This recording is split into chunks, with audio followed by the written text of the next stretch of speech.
Welcome to the Unitarian Universalist Church of Kent. We are a spiritual community that seeks to be diverse and inclusive as we inspire love, work for justice, and grow together in community. I'm Reverend Stephen, the minister of this congregation. And this morning, it is a privilege and a pleasure to extend a special welcome to our guest preacher, Dr. LaDonna Jessie Blue Eye, and her partner, Sandra.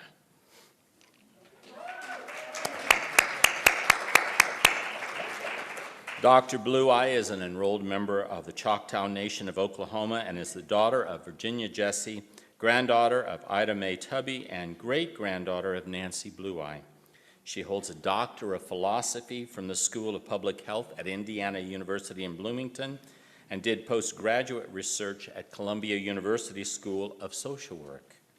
Dr. Blue Eye's research interests include qualitative methodology in health behavior, health disparities, and culturally appropriate health interventions. She has presented her work and findings on everywhere from the local to the international level and collaborates with both non-Native and Native American communities throughout the United States. In her spare time, she volunteers with the Portage Path Coalition and Summit County Metro Parks and co-founder of Summit County Women of the Military. So welcome, we're glad you're with us this morning. It's good to be together. Let's take a moment to breathe, to bring ourselves to this time and place, and to invite Spirit to be present among us and open our hearts to life and the gift of this day. Today, as we celebrate and reflect on National Native American Heritage Month, we honor the indigenous peoples of this country and celebrate their culture, traditions, history, and contributions to our world. We begin by recognizing the land on which we live. We express our gratitude and honor to those who lived and worked here before us, those whose care and resilient spirit makes our residence possible on this traditional homeland of the Erie and Kaskaskia peoples, as well as the Shawnee, Miami, Delaware, Wyandot, Ottawa, Iroquois, and Mingo. We also acknowledge the thousands of Native Americans who call Northeast Ohio, oh.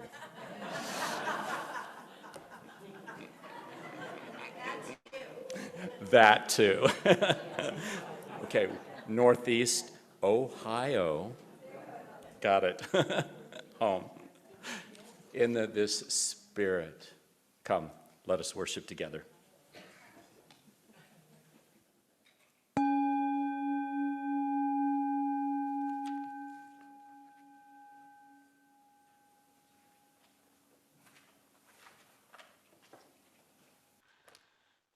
Joy Harjo. Hello, how are you? I am going to sing a song that is widely known to everyone, but it's also the Cherokee National Anthem. Before in 1830, Andrew Jackson asked for the removal of Native Americans from past the 44th meridian or past west of the Mississippi. This includes tribes like the Cherokee, the Choctaw, Seminoles, and several tribes that were on the east. So this song was sung on the Trail of Tears by the Cherokee, Shalagi. Unelana eyuweji iga guya ei na kwo josap weyulo se iga guya onap asenoi unaejei iu no du lena dali neda Jelu jeli ura neyu neja. Wado, thank you all. Let's stay here, please. Tito Pama Ishmin Tipulacha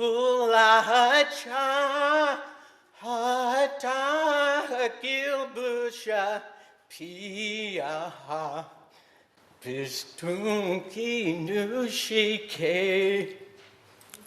Oh.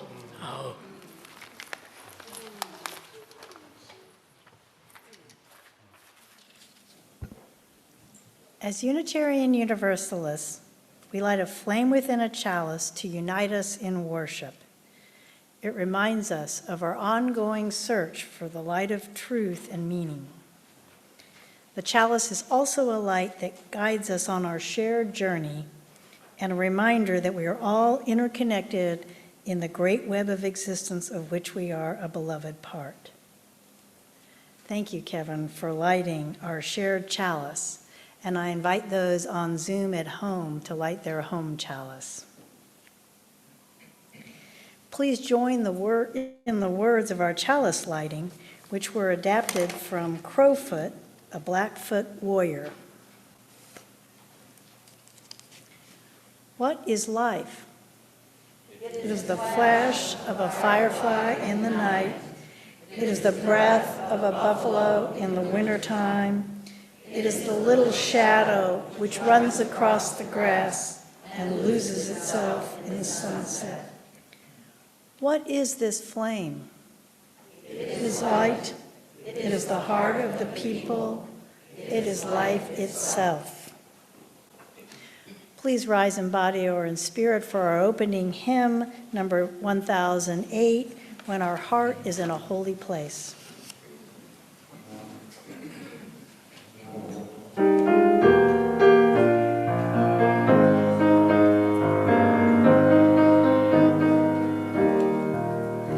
When our heart is in a holy place, when our heart is in a holy place, we are blessed with love and amazing grace. When our heart is in a holy place, when we trust the wisdom in each of us, every color, every creed and kind, and we see our faces in each other's eyes, then our heart is in a holy place. When our heart is in a holy place, when our heart is in a holy place, we are blessed with love and amazing grace. When our heart is in a holy place, when we tell our story from deep inside, and we listen with a loving mind, and we hear our voices in each other's words, then our heart is in a holy place. When our heart is in a holy place, when our heart is in a holy place, we are blessed with love and amazing grace. When our heart is in a holy place, when we share the silence of sacred space, and the God of our hearts stirs within, and we feel the power of each other's faith, then our heart is in a holy place.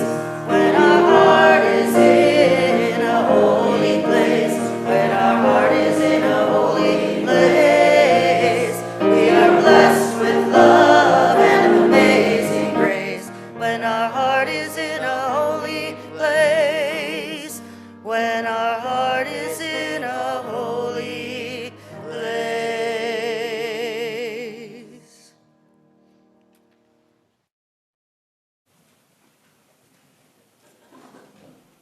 If I could invite the young folk and the young at heart to come on up and sit here. But I want to repeat what Colleen said last week. Y'all are my class. Now back up.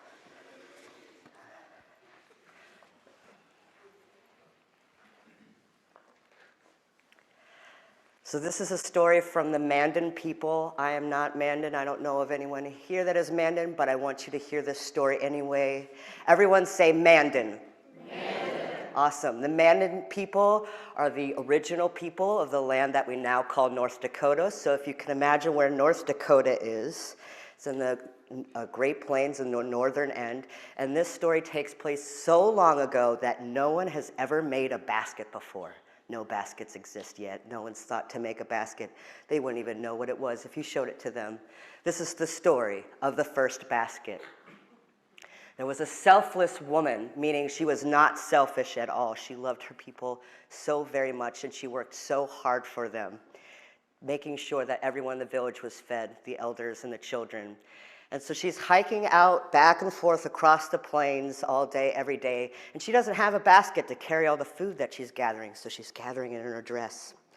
She gets very tired crossing the plains like this, and she falls asleep underneath a cedar tree. Normally, I like to tell the story right next to a cedar tree, so if you can imagine, there's a tree that's shorter than maybe the other trees in the forest, and if you're looking at it at a distance, it has dark green leaves. But if you get up close to it, you realize that there are needles that don't fall off in the wintertime, and they're really flat.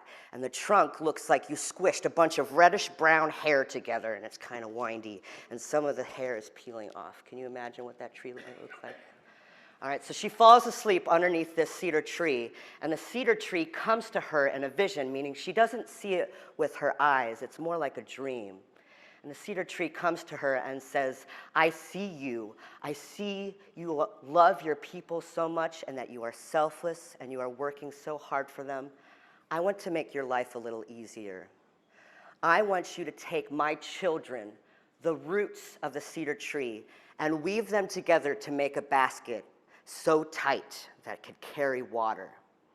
And I want you to sing this song that makes it magically float in the air, meaning it levitates. And when she woke up, she did exactly as the tree had told her. And she took the children of the cedar tree, her roots, and wove them together to make a basket. And the first and the second try and the third try, it wasn't tight enough to carry water, but on the fourth try, she finally made a basket that was tight enough to carry water. And she sang the song as she had learned it that made it magically float in the air or levitate, so that she could carry her food back to the village. Now I want you to imagine what the people in the village were thinking when they saw not only the first basket, but it was floating in the air, and what questions they might have asked. Well, one of the questions that they asked was, will you teach us how to do that? And what do you think the selfless woman did? Of course. She taught all of the people how to make the basket and how to sing the song that made the basket magically float in the air or levitate. But there was also a greedy and lazy young woman. Raise your hand if you know someone who's greedy. Raise your hand if you know someone who's lazy. Raise your hand if you yourself have been greedy or lazy before. So the greedy and the lazy woman goes out, and she finds the jackpot. It is an underground nest of the Mouse Nation, where they have stored all their beans and nuts and seeds and roots and berries for the winter. And what do you think the selfish, greedy, lazy woman did? She stole them. She stole every bit of it and put it in her basket. She didn't do as the elders had taught her and leave some of the beans and nuts and seeds and roots and berries. She did not trade them with corn, which is easy for Mandan people to grow, but impossible for the Mouse Nation. She left them nothing. Her basket was very heavy, and she didn't hear the sound because it was so small, but the Mouse Nation was crying because they were worried that they might not survive the winter. And when she went to pick up the basket with the song, she suddenly couldn't remember how the song went. How does that song start? And the basket wouldn't move, and she's getting so angry and so frustrated. She's yelling and she's screaming and she's kicking the basket. Come on, you stinking basket. I can't lift this basket by myself. But the basket wouldn't move, and she could not remember the song. And in fact, none of the baskets moved after this. No one could remember the song. And that was because the cedar tree She saw all of this, and she decided, that's it. I've decided that the humans are too greedy. They are too lazy. They cannot be trusted. I will leave them the basket, but I will not give them the song. They will have to carry the basket themselves. And that is why, to this day, we still have baskets, but we do not have the song that makes it levitate in the air. We have to carry it ourselves. Snap your fingers if you like that story. We will sing our song, and we will stay still on the first time and move on the second time. You are the light of our lives. You are our hope for the future.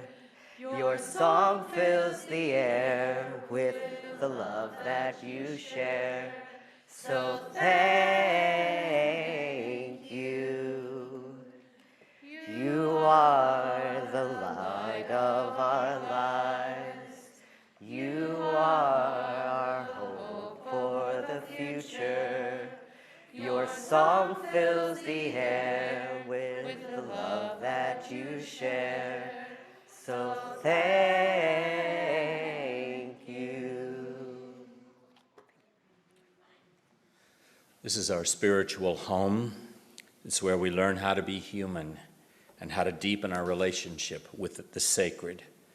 To do that, we take time each week for silence so that we can connect with what we hold to be most ultimate. This time may be for prayer or meditation, reflection, saying thank you for all the gifts in our life, including baskets, or simply being. Take this time to remember who you truly are, to reflect on life and its wonder, and to reconnect with that sacred mystery at the heart of life itself. Let's spend some time in silence.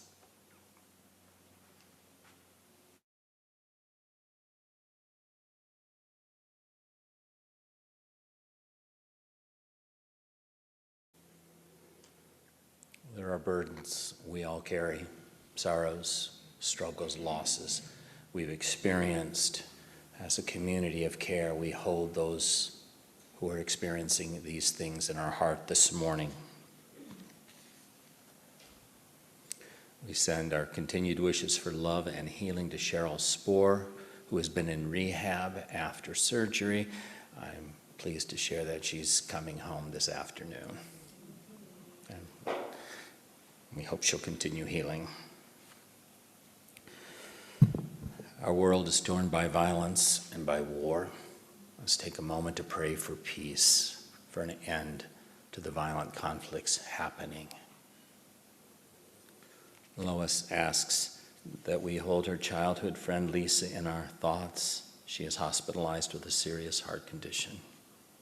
We send prayers for peace, for healing. If there's anyone you're thinking of this morning that is in need of the love and care of this gathered community, you're welcome to speak their names out loud now. The moment of silence, we hold all those we've named and all those in our hearts. We've known joy, wonder, and awe this week, as well moments that have lifted our spirits. If you're on Zoom and have a joy, moment of awe to share, please use the chat box. From the Gregg family, they send their gratitude for the amazing meals provided during Jen's surgical recovery. We send our wishes that Jen continues to recover. And now I'd like to invite Becky Haynes to lead us in a prayer. Thank you. Where I sit is holy, holy is the ground. Forest, mountain, river, listen to the sound.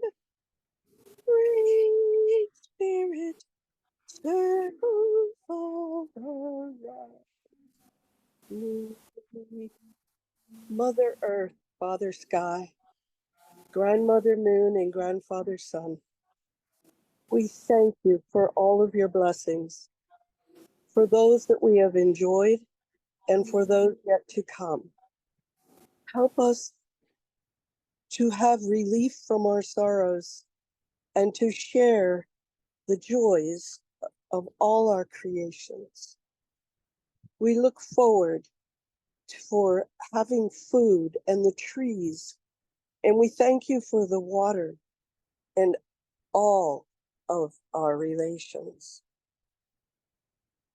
Help us to remember to walk in beauty everywhere we go. Beauty is there in the north, and beauty goes with us. To the east, to the south, to the west. There is beauty above, below, and within. Amen, and blessed be.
The Reverend Jan Carlson Bowl has this to say about the stories we tend to get told. Like many of you, I learned early on a pledge of allegiance that carried far more loyalty than to one nation under God. I learned allegiance to the assumption that this nation was founded by my European forebears just a few centuries ago. I learned that Columbus sailed the ocean blue in 1492. I learned that the Nina, the Pinta, and the Santa Maria were worthy of the most vivid hues in my box of crayons. I learned and memorized the really important dates: 1492, 1620, 1776, 1789. I didn't bother asking what my daughter Sarah often refers to as that vital second question. I didn't bother asking or wondering or doubting because I really didn't have to. Once a body of belief begins to crack, once what is held to be a historic gospel begins to erode, once any of us become privy to another story, another history, another reality, we cling to the familiar only out of a need to be reassured, only out of a penchant to take our cues from loved and respected teachers and preachers and parents and grandparents and touted authorities on this and that, because climbing into a boat guaranteed to rock is just way too scary. But conversations matter. Stories new to us but ancient to others matter. Histories written or recalled across generations from a different lineage matter. A religion that holds faith and doubt in reverent balance matters as we consider the chalice of religious community, if we consider here what happened and what didn't.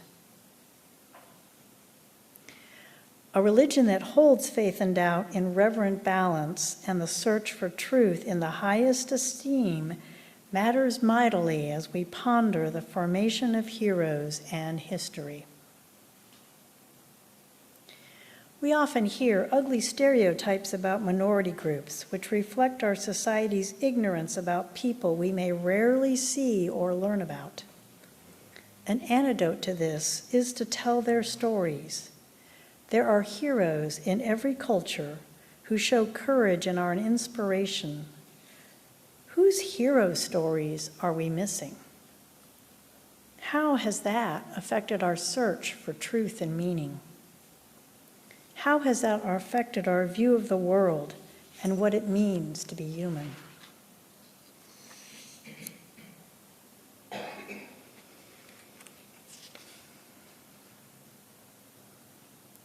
Our second reading are some excerpts from Conflict Resolution for Holy Beings, a poem by Joy Harjo.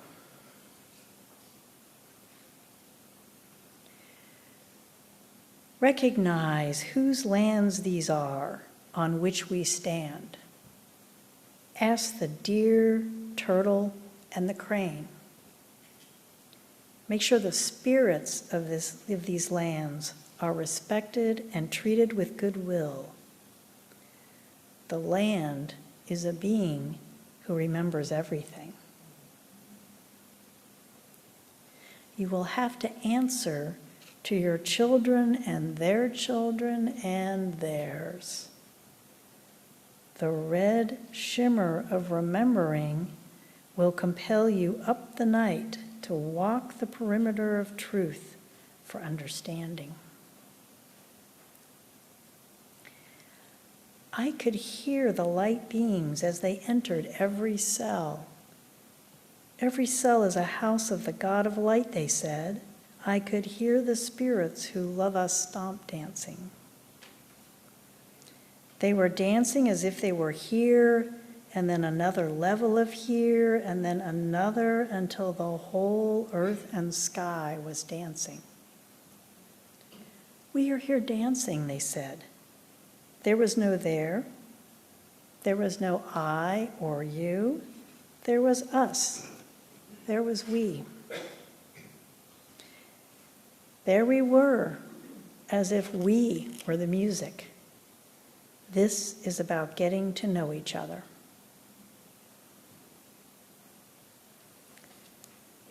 Please rise in body or spirit for our reflection hymn, number 1051, We Are.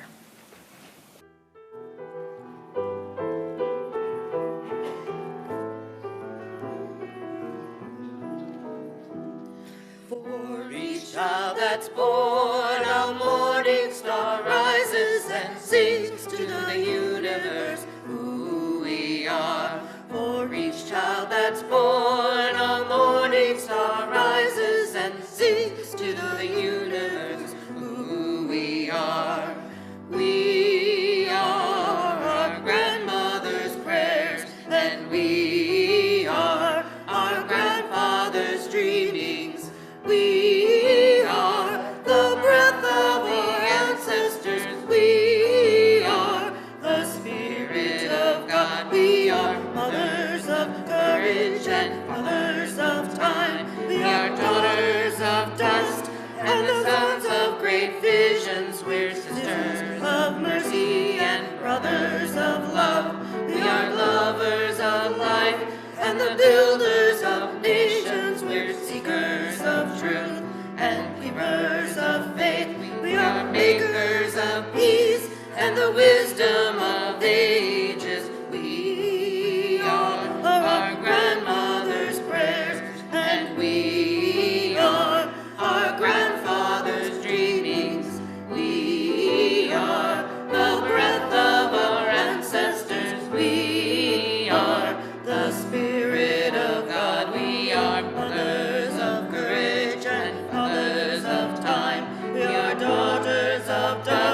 and the sons of great visions. We're sisters of mercy and brothers of love. We are lovers of life and the builders of nations. We're seekers of truth and keepers of faith. We are makers of peace and the wisdom of ages. We are our grandmother's prayers, and we are our grandfather's dreamings.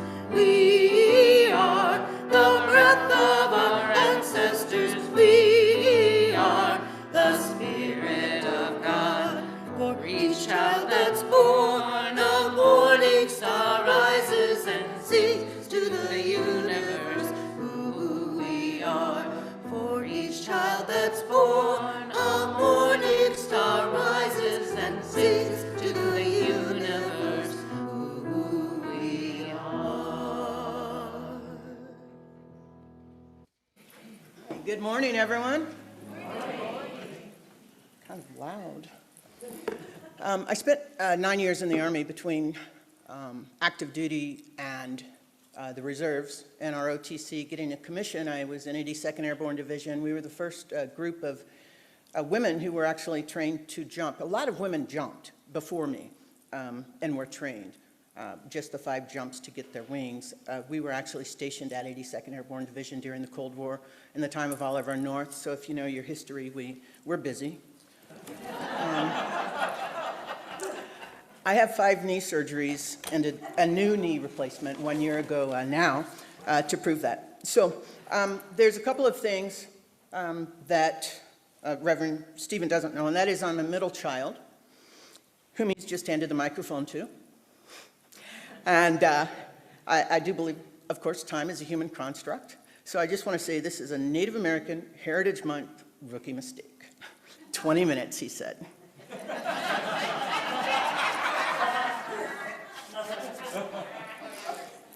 Now, my mom, who's pictured up here, would say, don't laugh, that only encourages her. It's all right. Thank you for having me, and in many ways, thank you for bringing me home. I was not prepared to hear the language of Oklahoma and how amazing that is. I do want to honor any veterans that are here, and I do invite everyone to look at the things that I've displayed up here. If you're a veteran, I do invite you to pick up and hold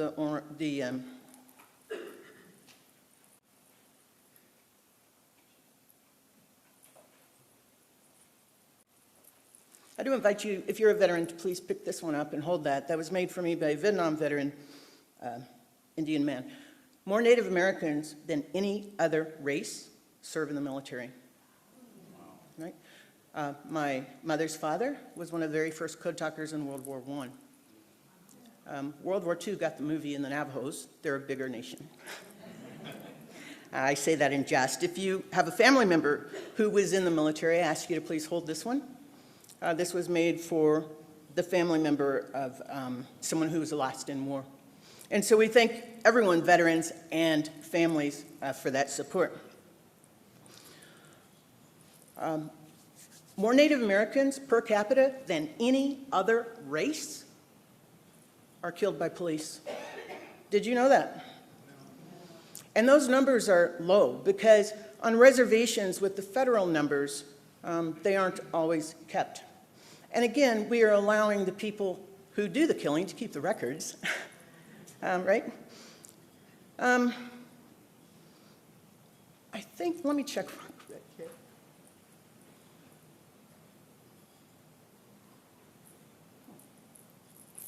I do have a baby picture, and not of me, of Mahavis Good Blanket, and I think maybe at some point I'll ask Sandra to go look in the car at all the things that I said, yeah, I'm done with, and see if she can find that picture and put it here on the table.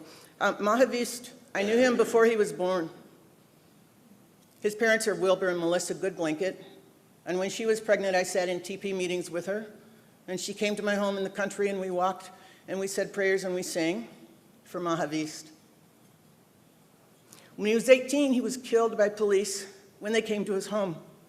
That was in Custer County in Oklahoma.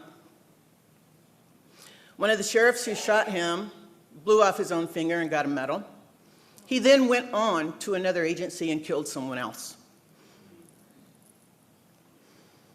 Recently in the news, we've heard about a sheriff in Oklahoma who talked about lynching and killing journalists and people of color. That is Choctaw Nation. That's where my tribal headquarters is located. So not a lot has changed. It's very, very, very sad. I want to be very clear that I absolutely 100%, particularly having worn a military uniform, absolutely support our police. It's a very, very hard job, but I can hold two things in my head at one time, right? I can support police, absolutely. And I can weep for Melissa and Wilbur and that loss. And that home that I've been in, and that home on one whole side is painting that Mahavist painted. And I've seen that, I've seen his work. Martin Luther King said that our nation was born in genocide when it embraced the doctrine that the original American, the American Indian, was an inferior race. Even before there were large numbers of Negroes on our shores, the scar of racial hatred and already a disfigured colonial society. We are, he said, perhaps the only nation which tried as a matter of national policy to wipe out its indigenous population. Moreover, we elevated and made that noble, right? We made that a noble cause.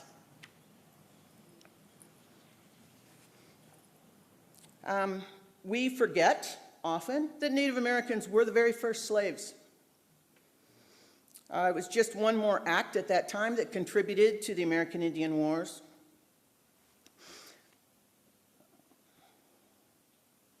I joked about time and then didn't set a timer. That contributed to the American Indian Wars and our near decimation. So from nearly 100%, I would assume we are about 2% now of the population. Slavery with Native Americans ended around 1730, 1750-ish. We'll come back to that. For the most part, in America, American Indian slavery was over by 1750. Quakers have always actively fought against slavery. But what that led to was the diaspora of Africa. And I have so many Caucasians, and they'll say to me, I'm part Native. And you absolutely are. I'm sure you are. If your family's been here longer than 1 or 2 generations, I am certain that's true. I have black people who say I'm part Native. And I know that's true because I have some black blood in me. I don't understand why these two groups aren't saying this to each other, right? There's a disconnect there. I am from, or I should say that, our tribal headquarters is located in southeastern Oklahoma. I think it's about 1 or 2 miles from Texas and about 1 or 2 miles from Arkansas. It's about as far back as you can stick a butcher knife, and I still don't know what that means. If we get injured seriously in that part of Oklahoma, we actually are taken to a hospital in Paris, Texas, which is not as lovely as it sounds. Our tribe came to Oklahoma, which was called Indian Territory. That was the forced removal, as we have all probably heard, Trail of Tears. That included the Choctaw, Cherokee, Seminole, Chickasaw tribes. And our family home is in a place called Cully Tucklow. Sometimes you can find it on a map and sometimes you cannot. It's a Choctaw word that means place of 2 wells. That's where our first headquarters were, our First Nation headquarters. My grandmother was sent to a boarding school. and she ran away from that school as a young girl. Subsequently, she never really learned English very well. My mother's first language was Choctaw. She spoke that exclusively until she was about 4 or 5 years old. And I say that because she didn't have a birth certificate, and we were never really sure how old she was. So that was her first language. She was taken to a boarding school when she was about 4 years old. The government says she was 5, and it's probably somewhere in between there is true. Of course, boarding schools were created by a military general who said that the only hope for Native Americans is assimilation, to shed all their native culture and assimilate fully into white America culture. And this is popularly known as kill the Indian and save the man. I have an uncle, Billy Mills, who said that we went underground to save ourselves, and America passed us by. And in many, many ways, it's very true. I've heard stories of people, some of these sacred objects that are here, who buried them. And every now and then, someone will say, we were digging crops. And they will have found some sacred items that our people have hidden to keep away. And that's not unique to America. We hear these same stories of the Jews in Germany, trying to salvage what little belongings that we have, trying to salvage and take care of that which is sacred, that which has meaning to us. My mom was taken to Wheelock, which is a boarding school in Oklahoma. I went to Wheelock to visit, not as a student, but I did go to Wheelock with a friend of mine named Christy. And when we went there, that building was abandoned. It was a party house. Doors had been kicked in, windows had been kicked in. One of the things that I was most struck by is that the housing for the students was one very long room, and it was barracks, and it was very, very military. So it makes sense that there would be more Native Americans in the military, because that's what generations of our people were taught to do. Striking to me were the shower heads that were about that tall. One of the things that you'll see up here is a silver doorknob, because when Christy and I were there and the front door had been kicked in and demolished, and I saw that doorknob and I said, I'm going to take this. And she was with me, and I took it home, and I sat it on a table, and my mother walked in and saw it and was visibly stunned. She knew exactly what that doorknob was. We talked about baskets today, and so much of this is just come together perfectly. Because this basket was actually created by my sister's own hands. Right? One day, I hope to give these items back to the Choctaw Nation. That doorknob's not mine. They have rehabilitated that building, and so that's where that belongs. But I also want them to have that basket made by my sister, and I want them to have a quilt made by my grandmother and my mom for the time I graduated with my master's.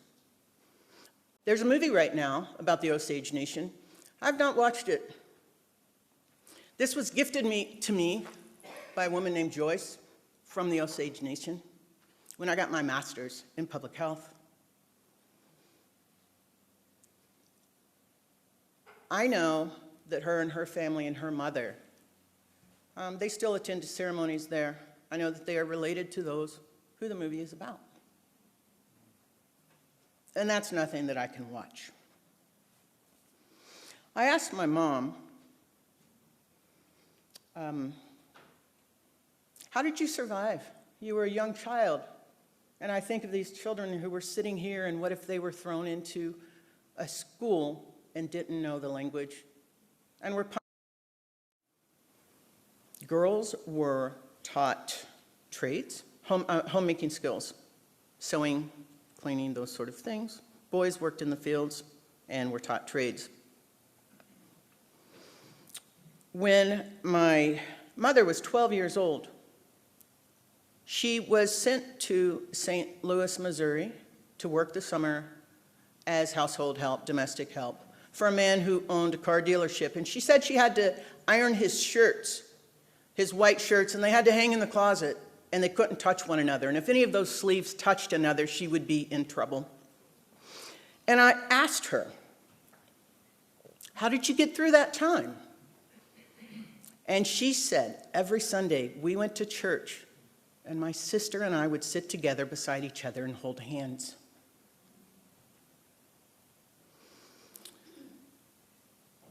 When she told me that, she told me another story. She said, you know what, when I was at Wheelock, if we were really good, and they didn't catch us speaking our language, we could take a wagon into town, which was probably Idabel is probably the name of the town that they went to. And she said I would be good, and I would go into town, and I'd walk around for 2 hours, and I would look for my mom. Twice in grades 1 through 8, she actually ran into her mother. Her mother bought her cheese, Ritz crackers, and an apple. And instead of dwelling on all the pain, all that pain, my mother celebrated the joy of seeing her mom. She celebrated that love. And I'm always astounded at how, in the midst of absolute torture and pain, did someone come through in gentleness. So the money that my mother earned in St. Louis went back to the school. She was given a pittance, and what do we call that? Slavery. This was slavery condoned, created, supported, and endorsed by our U.S. government and religious institution.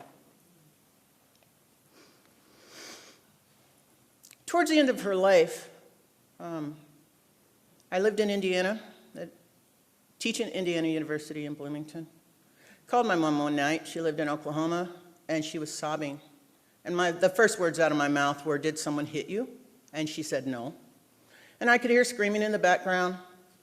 And I said, "Are you afraid?" And she said, "Yes." And I said, "Do you want to come live with me?" And she said, "Yes." And within 12 hours, she was in my vehicle, and we were heading back to Indiana, where she stayed with me for months. That was the end of her life. She had end-stage cancer. When she came to live with me, she had bed sores. I in no way want to demonize anyone in my family, because any harm that occurred during that transition of my mother between life and death, every bit of that was for a deep love for her and what we each thought was the very best for her. My mother lived with other family for many, many years. And so I absolutely understand how, sweeping in at the last few months and being the hero, shero, if you will, I absolutely understand and see that side of it also. I want to talk about some real amazing healing that occurred for me. For one,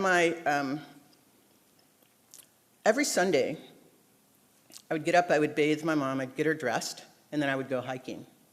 And I'd go 10, 12, 15 miles with a friend. In the meantime, a friend of mine from University Baptist Church in Bloomington would pick her up and take her to church, which is what my mom wanted to do on Sundays. And then she would take her to her home. And my mom had a family, and they would have dinner. And the best part is they would take her home, and they'd help her change, and they'd put her to bed for her nap. And when I got done hiking, there'd be food in the fridge for me. My mother was absolutely cherished during her time in Bloomington.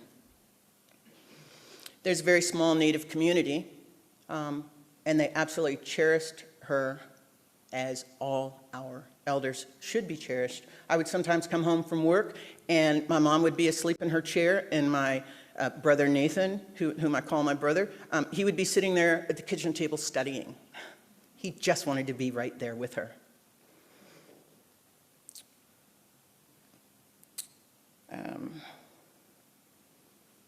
Towards the end of her life, many things happened. She was torn and I was torn between the decision of how and when she was ready to be done with her treatment. And when she joined, finally said, you know, now's the time, I want to go in hospice. And she asked the doctor, do I have to tell my family in Oklahoma? And that doctor said no. And my mom asked me, well, are you going to tell them? And I said, no, it's your life. This is your journey. I had all the legal documents with power of attorney and whatever else, all of that stuff. And when she made that decision, she didn't tell the family, but she was noticeably more and more absent from the phone. The family, out of a deep, deep love for her, became enraged because they thought I was the enemy.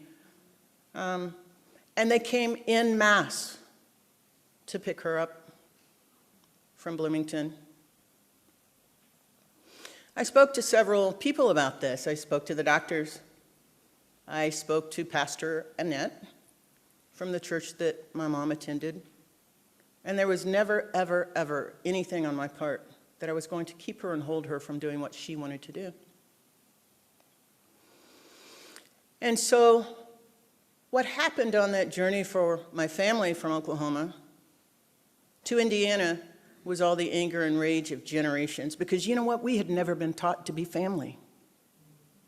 Even the best families can break when an elder dies. You learn to parent by being a parent. And if your home is a brutal boarding school, that's all you know. In many ways, that's all I've known in my life. Many of our family stories end with, and then she was beaten, and then she was spanked.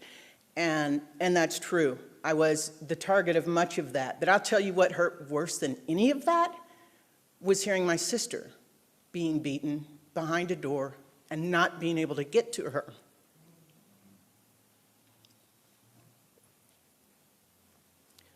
The brutality is amazing. And I can't stop but think of how differently things would have been had we been intact. So I want to tell you something that happened along that journey. I had a family member who worked in a gun store who threatened me, and to this day, believe would have come through. My family, an extended family, has all of those statistics that we talk about. I have cousins. One brother shot the other in the stomach, survived. I have a nephew, another who killed his uncle.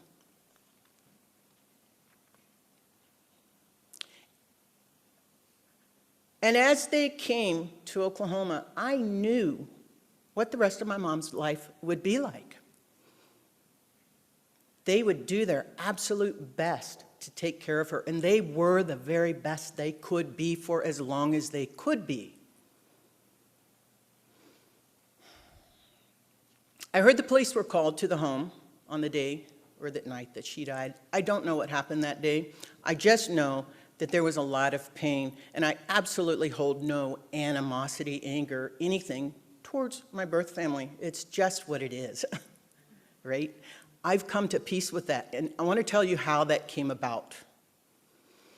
As the family traveled to come and get her, and I had threats of being shot, I had the most, wait, that's Chewbacca. I thought Chewbacca, I tried to silence it, so if you saw me sitting with my phone earlier, I wasn't playing Wordle, because I already got that in for this morning.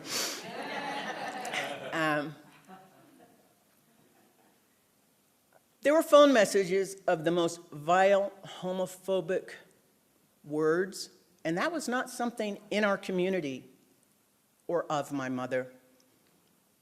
Native Americans, the lives of Native Americans as LGBT people has been documented by those who conquered us. Before there were words, there are oil paintings of two-spirit people. There are writings of two women living together in a teepee and making a home and taking in orphans, and what savages we are. In our U.S. Constitution, we are referred to as savages. Right? I want to say that when the government boarding school, that system stopped, it was created and it is now part of the War Department. Somebody take you back one more time because it was a long drive.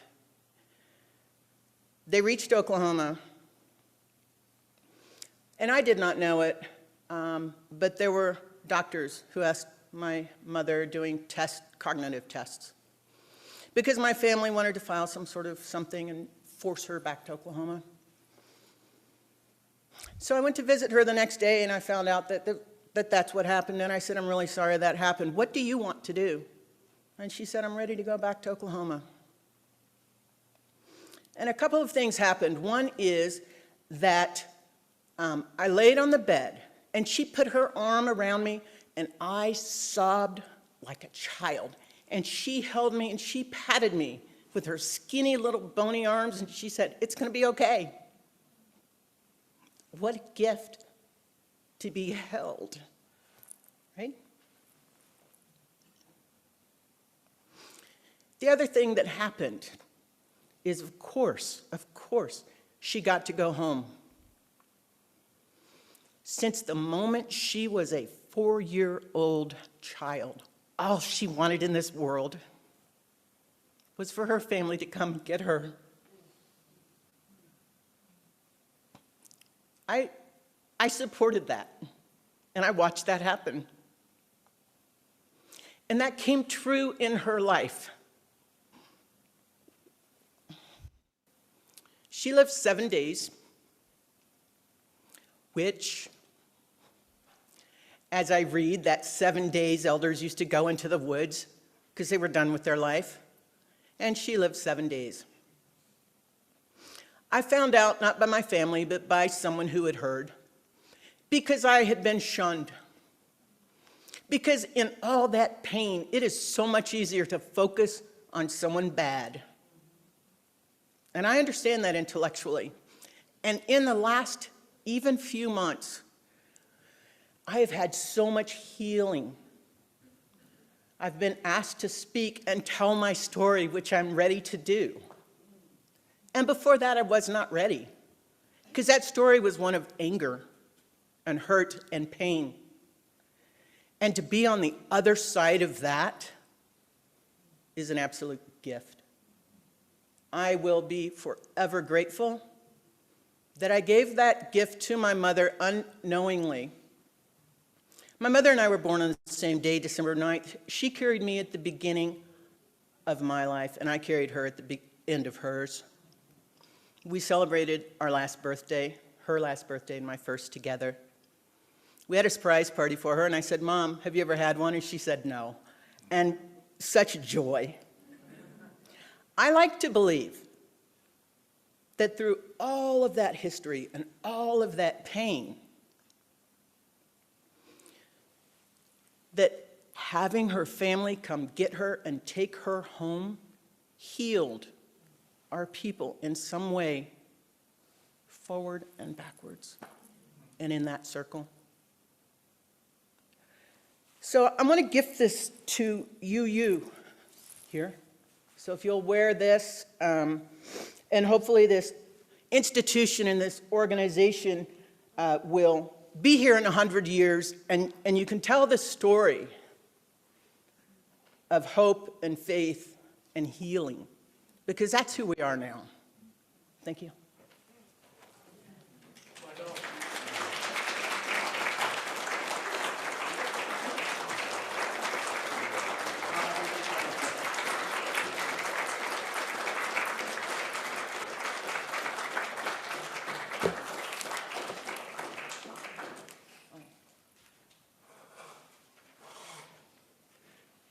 Thank you. Thank you. Thank you for this gift that this community will cherish through time. It's a gift to all of us.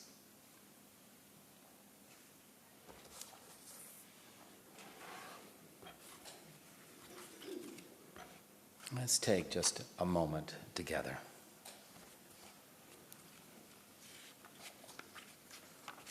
Let's honor the story we've heard.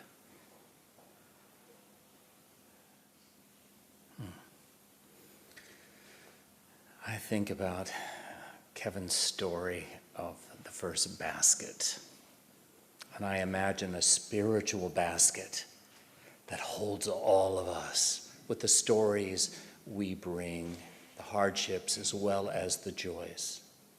And I think of this community as that basket. And maybe our world is a basket as well. And we have an opportunity to fill that basket with our gifts, with those things we give to make our world a better place. We fill the basket of this community with our time, our talents, and our treasure. And we also share that treasure with the greater community, helping to fill that basket.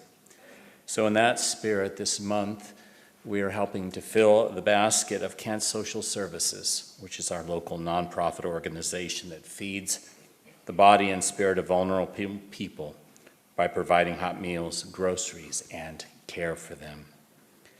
So in the spirit of filling this basket with gratitude for one another and this community and the abundance that we receive, let's give and receive the offering as a sign of our shared commitment to fill that basket. Would you join me now in the words for extinguishing the chalice? We extinguish this flame, but not the light of truth, the warmth of community, or the fire of commitment. May we carry these in our hearts and minds until we are together again.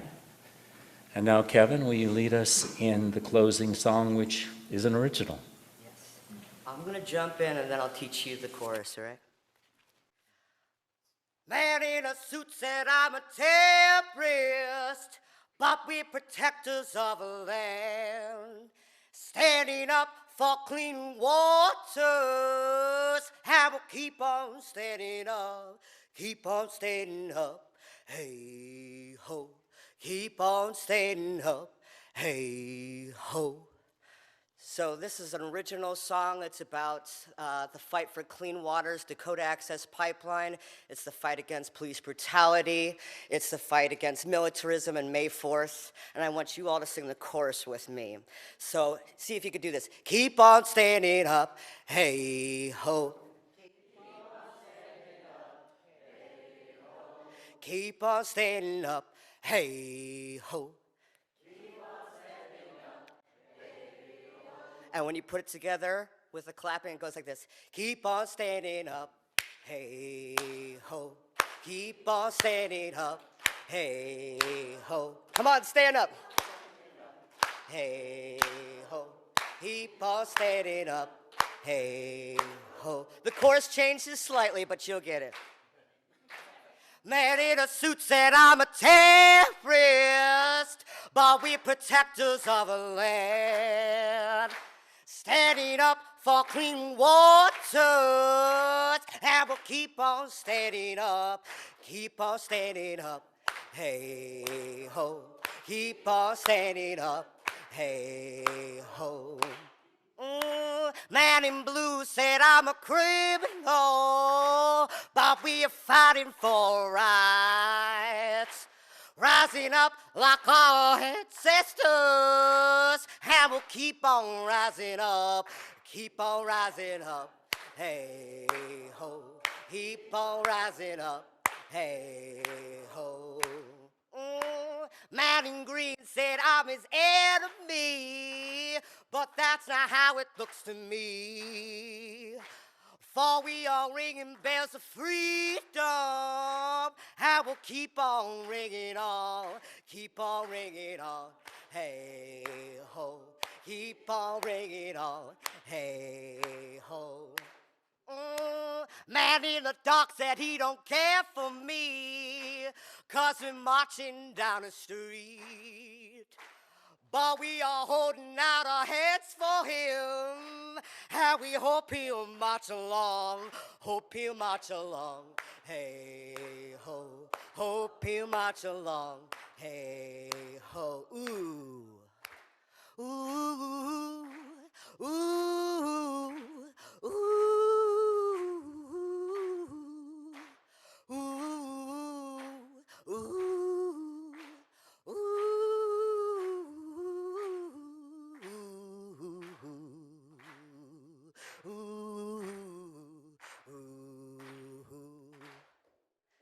Man in a suit said, I'm a terrorist, but we're protectors of our land. Standing up for clean waters, and we'll keep on standing up, keep on standing up. Hey ho, keep on standing up. Hey ho.